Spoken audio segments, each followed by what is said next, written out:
দর্শক আসসালামু আলাইকুম, সবাইকে এআর ডিজাইনের পক্ষ থেকে স্বাগতম। আমরা এখন আমাদের একটি ছাদের উপরে রয়েছি। ছাদের রড বাঁধাই কাজ এখন চলমান আছে। তো আপনারা দেখতে পাচ্ছেন মোটামুটি আমাদের 1900 স্কয়ার ফিট এই ভবনটি, তার কাজ আমাদের চলমান আছে। তো আমরা যে বিম গুলো দিছিল, এই যে আমাদের ফ্লোর বিম গুলো, এগুলো আমরা মোটামুটি 2-3 দিন ধরে চেক দেওয়া হলো এবং বাঁধার পরে আজকে মোটামুটি আমরা ফাইনালি ছেড়ে দিয়েছি। তো এখন আমাদের এখানে ছাদের যে মেইন রড এবং বাইন্ডার রড এগুলো ফেলানো হচ্ছে। তো মেইন রড গুলো কিভাবে বসানো হচ্ছে এগুলো বিষয়ে এখন বিস্তারিত একটা আলোচনা করব। আমার সাথে এখানকার ফোরম্যান রয়েছে উজ্জ্বল, সে একটু আমাদেরকে বুঝাই দিবে যে তারা কিভাবে কিভাবে বাঁধলো, কিভাবে বাঁধতেছে। তা উজ্জ্বল, এখানে মেইন রড কত ইঞ্চি পর পর দিয়ে দিছো? স্যার মেইন রড আছে 10 ইঞ্চি পর পর। 10 ইঞ্চি পর পর। তারপর বাইন্ডার গুলো 10 ইঞ্চি পর পর যাবে। 10 ইঞ্চি পর পর। 5 ইঞ্চি কখন হবে? 5 ইঞ্চি আপনার মেইন রড হবে, উপরে যখন বান্ডার গুলো হবে হ্যাঁ, তখন মনে করো যে 5 ইঞ্চি হবে, আবার ক্রাগের রড গুলো যাবে। মানে ক্র্যাঙ্ক যখন যাবে তখন এটা 5 ইঞ্চি করে যাবে, 5 কিন্তু ইঞ্চি। মেইন রোড আমাদেরকে ফেলতে হবে 10 ইঞ্চি পর পর। যদি 5 ইঞ্চি সেন্টার টু সেন্টার ডিজাইনে লেখা থাকে তাহলে আপনাকে এই 10 ইঞ্চি পর পর বাঁধতে হবে।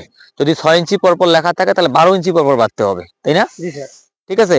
যদি 5.5 ইঞ্চি থাকে তাহলে 10.5 ইঞ্চি পর পর বাঁধতে হবে। জি স্যার। কারণ কি, আমার এখানে যখন আমি কাজ করব, কাজ করার পরে এখান থেকে আমার মাঝখানে একটা ক্র্যাঙ্ক যাবে, একটা ক্র্যাঙ্ক। এটা এই ক্র্যাঙ্কটা যখন এখান থেকে আসে বেন্ড হয়ে চলে যাবে 45 ডিগ্রি, তখন এই অংশটা আমার যখন এই মিডিল জোনটা যখন আসবে তখন এটা 5 ইঞ্চি করে চলে আসবে, তাই না? হ্যাঁ।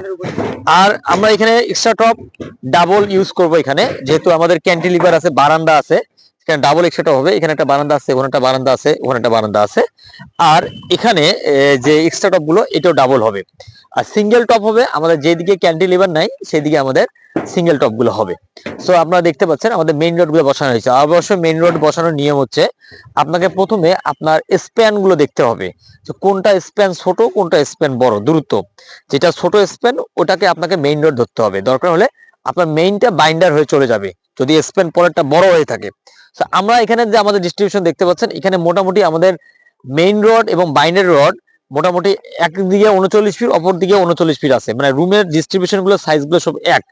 এই জন্য আমরা এই সাইডে মেইন বসাই দিয়েছি, আমাদের যেহেতু রুম গুলো মোটামুটি এইদিকেই শর্ট রয়েছে, আর বাইন্ডার গুলো আমরা এইদিক দিয়ে করব।